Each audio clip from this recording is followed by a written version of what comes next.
Welcome to another episode of the CHP podcast. I'm Coach Justin, your solo host today. I've been with CHP for a while now, and I wanted to share with you guys something that I have been thinking about a lot with my clients, talking with a lot of my clients about on our check ins, and thinking about a lot personally, which is nailing the basics. If you're listening to this, a lot of the clients I've worked with from CHP like a lot of data. I like a lot of data. I'm a huge nerd, but sometimes we can get lost in a lot of this minute data without nailing the basics. And so I tend to have these conversations pretty consistently with clients, and I thought it was really important to share with you guys. And I'm really excited to do this solo CHP podcast today. I've got clients who have lab work, they have DEXA scans, they have power meters on their bikes, heart rate monitors. I've certainly done all of these things, right? We got these indoor bike trainers. We can control a lot of variables in our training.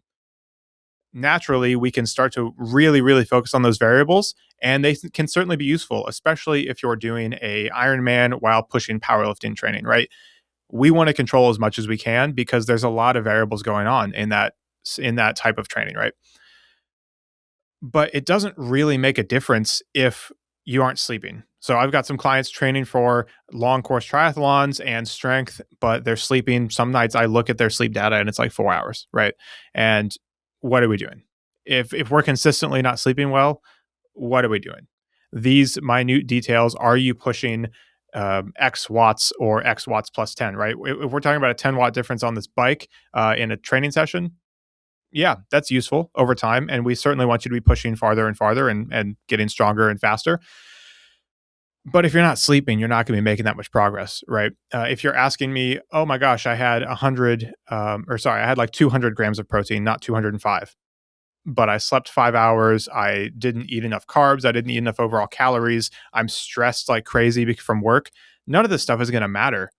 It's we're majoring in the minors here, or we're polishing a turd, whatever you want to say. And not that none of these things are important, but we have to build on a good foundation.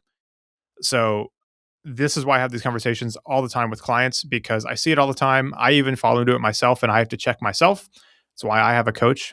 A lot of coaches have coaches for that reason because it's so easy to justify our actions. I'm a parent. I have a 3-year-old. It's so easy to be like, oh, yeah, I didn't sleep well because my son got up early or was up in the middle of the night. Meanwhile, I was scrolling on my phone and watching TV way too late. I could have gone to bed 2 hours earlier. And then those things that were out of my control, my son waking up, would have had less of an impact, right? So I want to share this with you guys to make sure that we're just keeping everybody in check, keeping ourselves in check of, are we nailing these basics? And sometimes it's not possible to nail them all, but you have to build on a good foundation. So what are those basics? This is where we really need to start. I already mentioned sleep quantity and quality. So how long are you sleeping and how good is that sleep? There's a lot of things you can do to influence that. Sleep hygiene, blackout curtains, all of this stuff. But really just roughly ranking them, not really going too much in the weeds. Sleep, total energy intake. Does that match your training load? So are you eating enough carbs? Are you eating enough protein? Are you getting enough micronutrients and fiber to support recovery from your training? Are you eating enough protein to recover, to build the muscle, right? And recover and repair from all the damage that's happening while you're training? Are you doing a proper program? Are you progressively overloading your strength work? Are you progressively overloading your endurance work? Are you structuring it completely or correctly, right, in the week with all of these different demands and different disciplines? That's a basic. Are you doing this or not, right? Are you actually taking your easy days easy? And are you consistent with your training, not just over a few days, but over weeks, months, and years if you've been training long enough? These are the expected basics. Once you're doing these things, we can start to really talk about supplements and very minutia, like very small details on training data, right? We can start to do all this cool stuff. I do not take steroids. I'm not an advocate for steroids myself, but I have friends that are bodybuilders and bodybuilding coaches, and some of them take steroids, and they'll always talk about how people take steroids or are interested in steroids, but they don't sleep enough, they don't eat enough, right?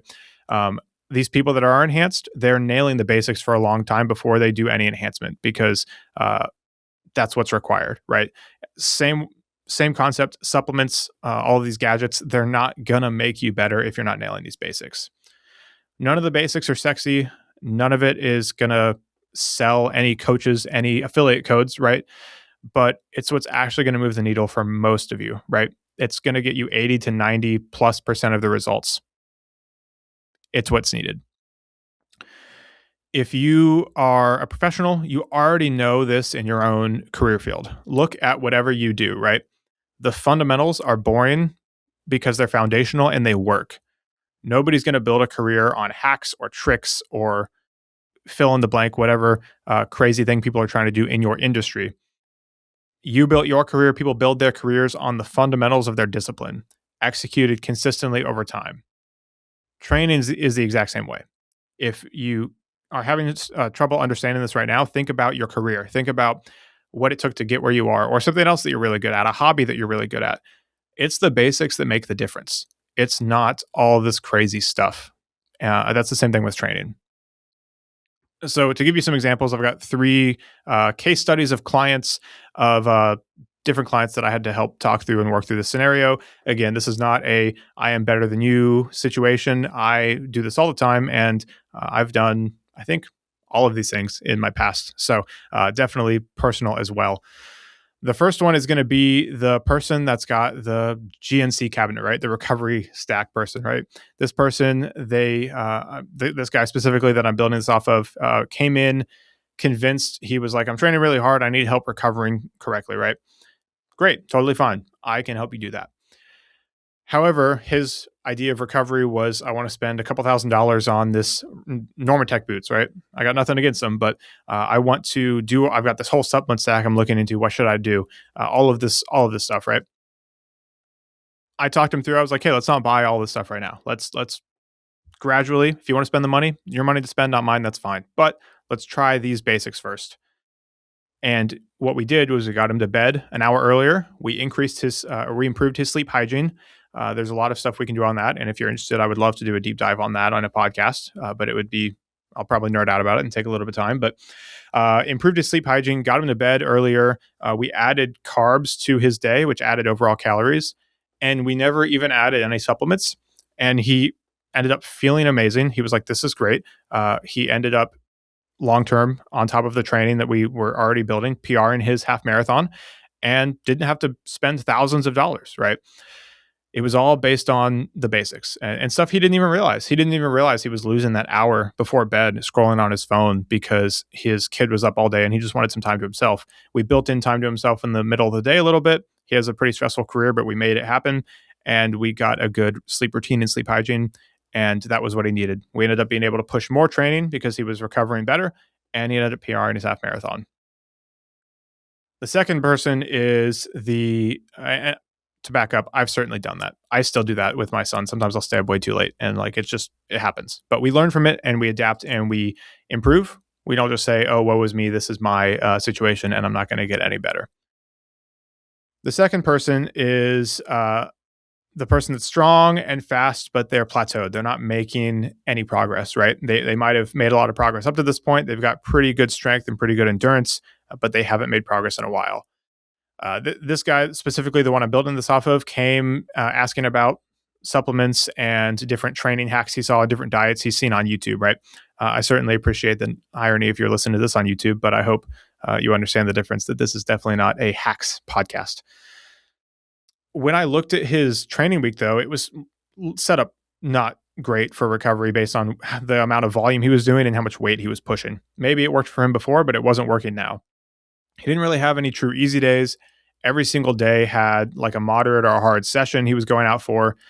And so for him, the fix wasn't getting more supplements. It wasn't adding all these hack workouts that people put up or all these diet hacks. It was actually pulling him back a little bit and structuring his training better so that he was able to recover and actually go hard. Something I talk about a lot is if you're always going hard, you're never going to be recovered enough to go truly hard on your hard sessions. And those hard sessions are going to be important for pushing your body to adapt. And so if you're always under recovered, always fatigued, you're never going to be able to push really hard on those sessions, which means you're going to be pushing hard. It's going to feel effortful, but your output isn't going to be as good as it could be, which means your body's not going to adapt as much as it could be. So we pulled back his training a little bit, structured it better, gave him some easy days, and just made sure he was getting enough protein, carbs, micronutrients, and didn't add in all these supplements. And he ended up over a few weeks feeling a lot better in his check-ins. He had a lot more energy and he started to see progress again. So another example where he thought he was dialed in because he'd made a lot of progress so far, but really he was missing a few things. At this point, what got him where he was now wasn't going to get him where he wanted to go, right? So just because it's worked in the past doesn't mean it's going to work in the future. You might need a different program, a different structure, a different framework to use. And the last case study, I really, really resonate with this myself. It's the parent, right? Sleep is really limited and it's really out of your control. A lot of your schedule's out of your control. Lack of sleep. You've got, especially now, I have a 3-year-old, just toddler, always asking questions and always needing you. It's amazing, but it's also like if you finish a hard workout coming from the gym, hey, dada, why does all this stuff happen? And you're just like, dude, I need 1 second to gather myself, right? Really awesome, but also difficult. And certainly mental health is a thing around. I think I talked about that on my last podcast I did with CHP on like postpartum depression and things like that. So if you're interested, listen to that. Definitely understand and have empathy for all of that. But it's really easy as a parent. Sleep is limited. Your schedule's not your own to further put yourself in the hole by sleeping less because you feel like you need some time for yourself, by eating the wrong or way too much food because it's like a comfort mechanism when things are out of control, right? For just pushing yourself and running yourself into the ground. If you're in one of these situations, maybe you're not a parent. Maybe you have a job that's really demanding. You're gone all the time. Your schedule's not in your control, and there's always fires that pop up. And I certainly understand that as well, right? When we're in any of these scenarios where things are out of our control, the basics become even more important. It's like when you're on a diet. Maybe you haven't heard this before. This might be new for you, but if you're cutting and you're on a diet, the quality of your food matters more because there's less of it. So if you can eat a ton of calories, you can get away sometimes with eating less high quality food because you're going to have enough calories to recover, right? It might not be optimal, but you can kind of get away with it. But if you're in a deficit and you care about how you look and you care about how you perform, you have to really nail micronutrients and macronutrient, so protein, carbs, fats, and then all the different colors and fiber, because your body has to make the most use out of the least amount of calories you can eat for that goal that you have, right? This is the same thing here. If your time is limited, if your energy is limited, you have to be really, really intentional about exactly what you're doing in that with that time, and how you're thinking about it and how you're managing your energy, because you don't have much of it and you need to make the most of it. So with parents, I always go through how is your stress, especially parents of young kids or maybe older kids that are out doing crazy stuff and you're stressed about them, right?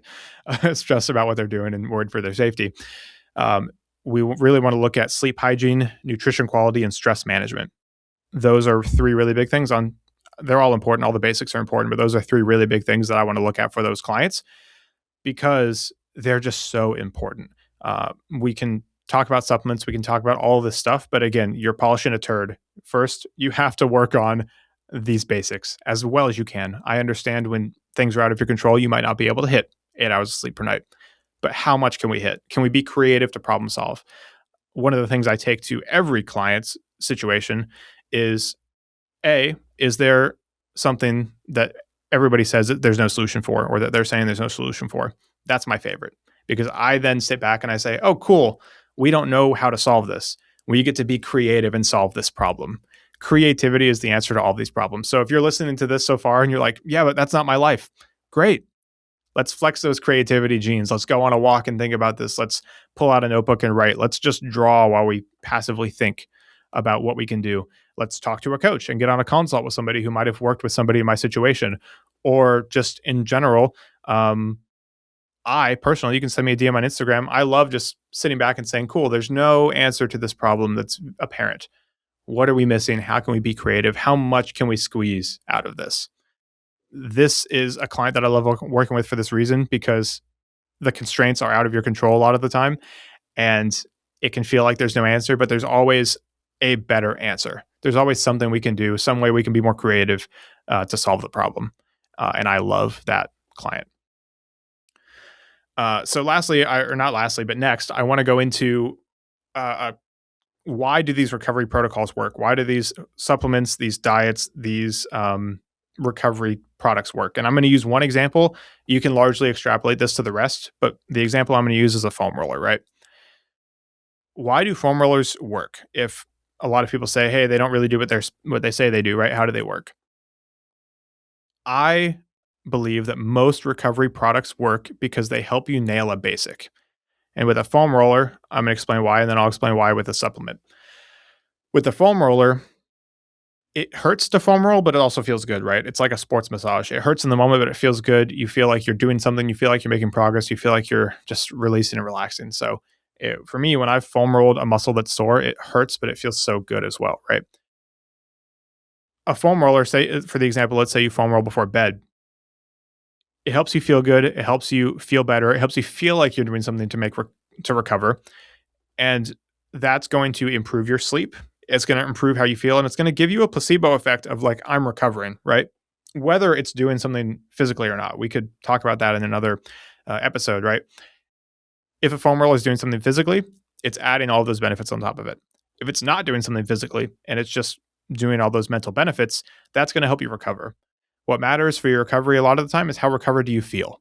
It's just like stress. Stress is relative, and some of stress is up to how do I feel, right? Does this feel like good stress or bad stress? I'm here on Memorial Day recording a podcast, right? On a day most people are off. I love this. I love coaching. I love putting content out for clients. I love helping people with their fitness goals, their nutrition goals.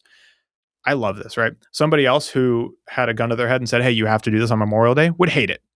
They would hate it, right? It's involuntary. They're not doing it of their own. It's mandatory. They're not doing it of their own accord, right? So your mental state is really important for recovery. Foam rollers, in this example, help you feel like you're recovering better. They help you feel like you're doing something, and that does have actual outcomes that make you recover better. Secondarily, electrolyte mixes, right? The electrolyte mix is not any better than putting some salt in your water and eating a banana. You could argue about the dilution and all of this stuff, but at the end of the day, the human body is pretty resilient. Have some salt, eat a banana, drink enough water. That's it, right? But the fancy electrolyte mixes help you hydrate consistently. They taste good, they make you think about it, and they make you feel like you're doing something because you're buying this product, right? It's not magic, but it's helping you nail a basic of hydration. Extrapolate those to anything else. If you have an idea of something, you're like, no, he didn't think of this, send me a DM. I would love to talk about it because maybe I'm wrong, but I'm pretty confident that I can explain how that's mostly just helping you nail a basic and not actually doing anything super secret, right? And maybe we save you some money while we're at it. If you're like, oh wait, never mind, I don't actually need this thing. It's just helping me nail a basic. The big idea here is be wary of anyone trying to sell you a recovery protocol because A, they're trying to make money from it. B, recovery protocols don't do shit unless you're nailing the basics, right? If you're missing out on all these basics we talked about, don't spend money on a recovery protocol unless the recovery protocol helps you nail the basics, right? And helps you feel better. If you're paying the money because it helps you do the thing, would you have not done the thing if you didn't pay the money? Maybe it's worth it. That's a call for you and your budget and finances, but we want you to get better. But if you can get better without having to shell out money for all these things that I won't name drop, I would prefer that. I have an actionable takeaway for you based on this podcast. I want you to, for the next 7 days, next week, audit a few things. How much sleep are you getting per night and how rested are you feeling? How many calories are you eating? Are you eating enough? And what is the quality of that food? Are you eating a lot of colors, a lot of greens, a lot of fruits, a lot of fiber? Or are you eating mostly like more processed foods, which there's nothing wrong with processing, but that are maybe lower in micronutrients, lower in diversity of nutrients, and lower in fiber, right? 3, do your easy days feel easy and your hard days feel hard? Do you get outside and move outside the gym? What does your lifestyle look like? And did you do one thing that lowered stress this week that wasn't related to training? I definitely understand a lot of us, especially endurance athletes, it can be a stress reliever, but it's important to have other tools as well in your toolbox. At the end of those 7 days, look at your results. You're scoring all of these on a 1 to 10. Anything under a 7, you should take a look at. You might be lacking or you might be losing some progress in that area. It's not, obviously hours of sleep. If you're under a 7 out of 10 on that, is that something you can change? Is that something you can improve? If you can't improve the hours, can you improve the quality? If did you get outside or move outside the gym? Like me, I'm behind a desk a lot nowadays. So when I'm not training, I'm working or I'm with my family. Time with my family lets me get outside. Otherwise, I'm at my desk. What I do, I bought a walking treadmill. I get like 14,000 steps, between 8 and 14,000 steps a day, depending on what I'm doing outside of when I'm working. Simple things like that. Creative, simple, not sexy, doesn't make a cool Instagram post, but it works, right? I want you to shoot me a DM if you want me to look at your 7-day audit. I would love to help you dive into it. I read every single DM. My Instagram will be linked below. If you send me your audit, I'll tell you exactly what I would look at and change first. And then we can go from there. If you want more information on that, I'd be happy to give it to you. Otherwise, take that information, do with what you will. I just want to make you a better athlete, a more fulfilled human, and overall healthier and living a better life. So send me a DM. My Instagram will be in the description. Hopefully, you got something out of this episode, and I'll see you guys in the next CHP podcast that I'm on.